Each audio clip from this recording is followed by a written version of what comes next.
Hi, everyone, and welcome to this week's edition of What's Driving Token Prices. I'm your host, Katie Talati, Director of Research at Arca. For those joining us for the first time, I'm responsible for identifying and analyzing digital asset and blockchain opportunities for Arca's funds. As part of our research, my team and I examine market events and the catalysts that act as catalysts for price change. Based on our research and market events over the past week, here are some notable token price movements and what we think drove these moves. As a reminder, this commentary is not intended to be investment advice, investment research, or an investment recommendation. Please consult your investment professional for your own circumstances. All right, guys, it's been another busy week. If you have not, or if you've missed it, or maybe you have, we've had a bunch of stuff happen in the maybe larger market. Ledger last week suffered a hack to their Connect feature, which actually ended up basically like bringing down or giving or essentially be opening up to vulnerabilities like pretty much any website or dApp that used Ledger Connect. Even if you weren't using your Ledger to connect, if you used MetaMask, it could also have a detrimental impact. So that's been fixed now. There's a bunch of resources out there, though, if you are just hearing about this for the first time. Biggest thing is just clear your cache and you cookies and make sure that you are using the latest version of Ledger software. The other big thing is that last week, FTX also, or early this week, FTX released their new liquidation plan. They're actually going to be marking assets as of the date of bankruptcy, which is basically the bottom of the network, right? November 11th, 2022. So not everybody is stoked about those, but claims have been trading up on the promise of getting some of that money back.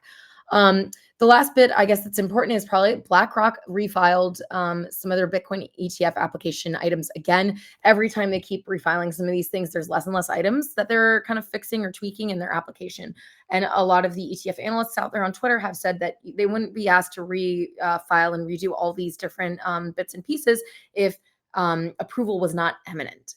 So that's really cool. Oh, and then the last thing that has been more of a broader macro thing, but a lot of blockchains have gone down or seen some clogging in the last week. Arbitrum from Avalanche, for example, I think had some downtown ZK sync as well. And that is because of this thing called inscription. So if you're not familiar with what an inscription is, it's basically a way of writing smart contracts without using a smart contract. It was developed originally on Bitcoin, and basically what has been kind of pushing all the activity around on Bitcoin, which has been super cool. But a lot of people have also been writing inscriptions on other EVM chains. There hasn't been a ton of like actual applications yet, at least on other non-Bitcoin chains. But if you're seeing like Bitcoin fees are skyrocketing, like this project or this layer 2 is getting all these transactions, it's because of these inscription things that are going on. And maybe I'll talk about it in a future week. But for right now, we're actually going to talk about some tokens to get started to go on. So first up, I'm going to talk about Zcash. So Zcash, on Monday, their founder, Zuko Wilcox, announced that he's actually going to be stepping down as CEO of Electric Coin Company, which is the for-profit company that like backs Zcash, the product. So Zcash is really old legacy product founded in 2016. It's a layer 1 cryptocurrency project that's focused on providing users optional privacy using zero-knowledge proofs to mask transactions. So what does that mean? A lot of other layer 1 kind of privacy solutions like Monero, they basically are all private. You can't see you can see the transactions, you can't see the contents of the transactions going back and forth. Zcash kind of wanted to give some sort of a middle ground here, not be like completely for, moving around money with no identification, but have kind of like an opt-in ability for folks to go back and say, okay, like I want this transaction to be like hidden, or I want parts of it to be hidden. So while the industry has definitely in general just moved away from kind of like these layer 1 blockchains that can have the privacy features established within them, Zcash has been one of the few privacy focused projects that's actually kind of chosen to operate within the law. And also they've also, developed some of the leading privacy tech that's been adapted by other projects today. So this is, big news, albeit I know most people don't ever talk about Zcash anymore. But the news did take the price of ZEC down about 7% at the time, and it is now down 4.8% for the week. Okay, next up I have Arweave. So Arweave is a permanent storage solution. They're kind of operate like a layer 1 blockchain. They actually faced a lot of drama in the past week as its layer 2 solution, Iris, reportedly decided to fork Arweave's code base to create its own blockchain without maintaining the data and tokens already on Arweave. So I'll just back up. So the trouble started late Sunday when Sam Williams, Arweave's founder, tweeted that Iris planned to fork the Arweave network and not maintain its data set. As a result, access to Iris's front end was disabled by another project called AR.io network, and a backup layer 2 solution was implemented. Iris published a response declaring that the project was being censored for simply exploring a fork. And these statements have been, and like basically their statements have been supported by other big players in that ecosystem, including Iris's venture backers, Framework Ventures, and one of Arweave's leading developers known online as DMAC. So the community remains kind of like relatively split on which party is correct here. But more importantly, there is definitely concern that like Iris leaving the ecosystem could mean a lot less usage for Arweave.